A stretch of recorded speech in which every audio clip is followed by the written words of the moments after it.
Hello everyone.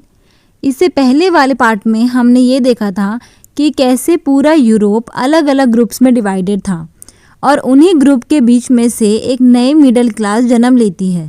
जो new middle class आती है वो सिर्फ नेशनलिज्म को नहीं मानती। उनका मानना था कि नेशनलिज्म के साथ साथ लिबरलिज्म का होना भी ज़रूरी है। लिबरलिज्म का मतलब होता है फ्रीडम, जहाँ पर हर एक इंसान को अपनी मर्जी से जीने की आज़ादी हो, उसको कुछ भी बोलने की आज़ादी हो, कुछ भी करने की आज़ादी हो, जहाँ पर उसके ऊपर कोई अथॉरिटी ना हो, उसको कोई कंट्रोल करने वाला ना हो, तो उसको हम लिबरलिज्म कहते हैं। और नेशनलिज्म तो हमने पहले पढ़ा ही हुआ है, जहाँ पर अपने देश से प्यार हो, देशभक्ति की फीलिंग हो किसी के मन में, उसको नेशनलिज्म कहते हैं। तो यहाँ पर लिबरल नेशनलिज्म का क्या मतलब हुआ? जहाँ पर लोगों को अपने देश से प्यार तो है लेकिन उनको अपनी आज़ादी भी मायने रखती है। ऐसा देश जहाँ देशभक्ति का मतलब सबकी बराबरी और अपनी मर्जी से जीने की आज़ादी हो। ठीक है, तो ये एक नया कंसेप्ट निकल कर आता है लिबरल नेशनलिज्म का। लिबरलिज्म शब्द लैटिन भाषा के लिबर से बना है, जिसका मतलब होता है फ्री। लेकिन यूरोप में सबके लिए लिबरलिज्म का मतलब अलग अलग था। हर कोई अपने अपने तरीके से लिबरलिज्म को इंटरप्रेट कर रहा था।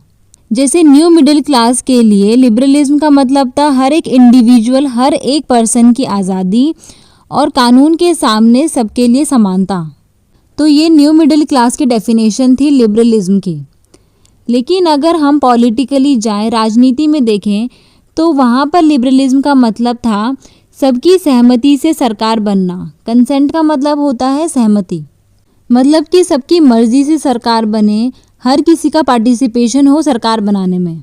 जब से फ्रेंच रेवोल्यूशन हुआ तब से लिबरलिज्म का मतलब हो गया था ऑटोक्रेसी को ख़त्म करना और जो प्रिविलेजेस है उसको हटाना।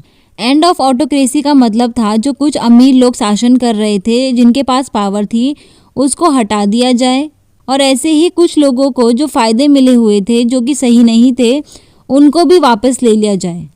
एक कॉन्स्टिट्यूशन हो और पार्लियामेंट के थ्रू एक गवर्नमेंट बनाई जाए। इसके अलावा सबके पास प्राइवेट प्रॉपर्टी रखने का अधिकार हो, इसको कोई छीन ना सके। तो लिबरलिज्म का मतलब हमने ये देखा कि सबके पास आज़ादी हो और कानून के सामने सब बराबर हो। लेकिन कानून के सामने ये जो सब बराबर हैं, इसका मतलब ये नहीं था कि हर किसी को वोट देने का अधिकार हो। यूनिवर्सल सफरेज मतलब वोट देने का अधिकार हर किसी के पास नहीं था। तो याद करो, जब हमने फ्रेंच रेवोल्यूशन के बारे में पढ़ा था, वहाँ पर हमने ये देखा था कि कैसे लोग मोनार्की से कॉन्स्टिट्यूशनल मोनार्की लेकर आते हैं। लेकिन उस टाइम पर भी वोट देने का अधिकार हर किसी को नहीं दिया गया। वोट देने का अधिकार सिर्फ उनको था जिनके पास अपनी प्रॉपर्टी हुआ करती थी। तो ऐसे लोग जिनके पास प्रॉपर्टी नहीं थी और विमेंस, इनको वोट देने का अधिकार नहीं दिया गया। कॉन्स्टिट्यूशनल मोनार्की के बाद कुछ टाइम के लिए जैकोबिन की गवर्नमेंट वहाँ पर बनती है, जहाँ पर हर किसी को वोट देने का अधिकार दिया जाता है, चाहे उसके पास प्रॉपर्टी हो, चाहे उसके पास प्रॉपर्टी ना हो, और हर वुमेन को भी वोट देने का अधिकार दिया जाता है। तो इसके बाद जब नेपोलियन आता है तो वो दोबारा से इन लोगों से वोट लेने का अधिकार छीन लेता है। तो यहाँ तक हमने देखा कि राजनीति में लिबरलिज्म का मतलब था हर किसी के पास आज़ादी हो और कानून के सामने हर कोई इक्वल हो। हालांकि इक्वालिटी बिफोर द लॉ का मतलब ये नहीं था कि हर किसी को वोट देने का अधिकार हो। इसमें जो जिनके पास प्रॉपर्टी नहीं थी और विमेन, इन लोगों को बाहर रखा गया। इसके बाद हम ये देखते हैं कि इकोनॉमिकली लिबरलिज्म का क्या मतलब था। तो अर्थव्यवस्था में लिबरलिज्म का मतलब था freedom of market and abolition of state imposed restriction. तो फ्रीडम ऑफ मार्केट का मतलब था एक ऐसा सिस्टम जहाँ पर अपनी मर्जी से कुछ भी बेचा जा सके, लोग कुछ भी खरीद सकें और जो प्राइस है वो लोग ही डिसाइड करें। कोई गवर्नमेंट आकर ये ना बताए कि ये प्राइस रहेगा, आपको सिर्फ ये सामान बेच सकते हैं, ऐसा ना हो। और abolition of state imposed restriction का मतलब है कि हर स्टेट ने जो भी रेस्ट्रिक्शन लगाए हैं किसी भी सामान के आने जाने पर, वो हटा दिए जाएं। तो इसको हम एक एग्जाम्पल से समझते हैं, जहाँ पर जर्मन स्पीकिंग लोग रहा करते थे। ये आज का जर्मनी ही है, लेकिन पहले ये एक स्टेट नहीं हुआ करता था, जो कि नेपोलियन ने बनाया था और नेपोलियन का डायरेक्ट कंट्रोल यहाँ पर रहा करता था। तो इसके अंदर कुल 39 स्टेट हुआ करते थे, जिसकी अपनी करेंसी होती थी, अपने वेट्स और मेजर्स होते थे। मतलब कि सामान को नापने के लिए, उसको मेजर करने के लिए अपने अपने तरीके हुआ करते थे। तो ये है आज का जर्मनी। तो अगर कोई व्यापारी इस जर्मन स्टेट में रहता है और वो अपने सामान को बेचने के लिए एक स्टेट से दूसरे स्टेट में जाना चाहता है, फॉर एग्जांपल हैम्बर्ग से न्यूरेमबर्ग जाना चाहता है, तो जैसे अगर यहाँ ये हमारा हैम्बर्ग था, अगर वो यहाँ पर न्यूरेमबर्ग में अपना सामान बेचना चाहता है तो देखो उसको क्या क्या झेलना पड़ेगा। सबसे पहले तो उसको 11 कस्टम बैरियर से होकर जाना पड़ेगा। मतलब कि ऐसे अलग अलग एरिया जहाँ पर उसको टैक्स देना पड़ेगा। तो 11 जगह पर उसको कस्टम ड्यूटी पे करनी पड़ेगी, वो भी 5% की। और वो 5% उसको किस में से देना पड़ेगा, जितना वो सामान लेके जा रहा है उसका कितना वेट है, मेजरमेंट है, उसको नाप कर उसको हर एक स्टेट में 5% का ड्यूटी देनी पड़ेगी। तो जैसे मैंने बताया कि हर स्टेट के पास वेट का और मेजर करने का अपना सिस्टम हुआ करता था। तो ये बहुत ज़्यादा टाइम कंज्यूमिंग कैलकुलेशन हुआ करती थी। मानो कि एक व्यापारी कपड़ा ले जा रहा है तो कपड़े को किस में मेजर किया जाता था, LA। जैसे इंडिया में हम मीटर में मेजर करते हैं ना कि 1 मीटर कपड़ा, 2 मीटर कपड़ा, तो वहाँ पर LA में किया जाता था।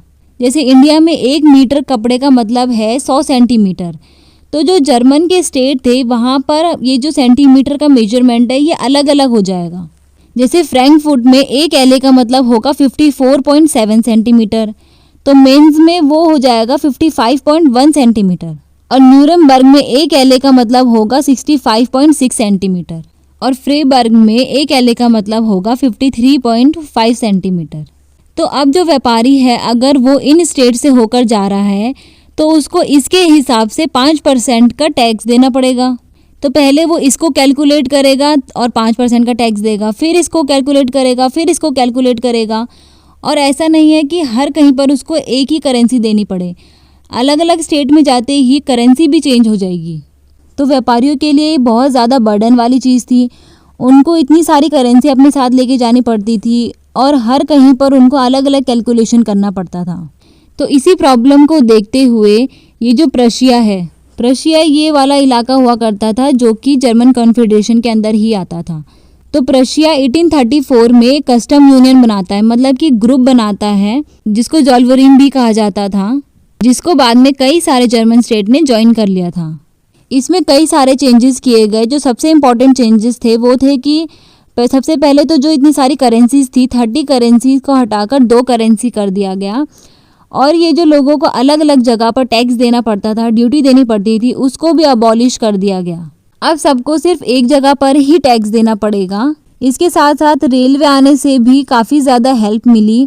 अब लोग इजीली एक जगह से दूसरी जगह आ जा सकते थे, व्यापारी अपना सामान बेच सकते थे और इसी चीज़ ने नेशनल यूनिफिकेशन को बढ़ाया। तो अगर इकोनॉमिकली किसी चीज़ों को सुधार दिया जाए तो वो कैसे एक नेशनलिज्म का काम करता है, ये हमें इस यहाँ पर दिखाया गया है। तो यहाँ पर हमको ये समझाया गया है कि अगर इकोनॉमी से रिलेटेड प्रॉब्लम को सॉल्व कर दिया जाए और देश का व्यापार आपस में जुड़ जाए तो देश प्रेम की भावना और ज़्यादा बढ़ जाती है। तो कैसे इकोनॉमिक लिबरलिज्म से नेशनलिज्म बढ़ता है, यहाँ पर ये समझाया गया है। तो आई होप आपको यहाँ तक समझ में आया होगा। इससे रिलेटेड कोई भी डाउट है तो आप मुझसे कमेंट सेक्शन में पूछ सकते हैं। मिलते हैं अपनी नेक्स्ट वीडियो में। Till then take care and subscribe to my channel. Thank you.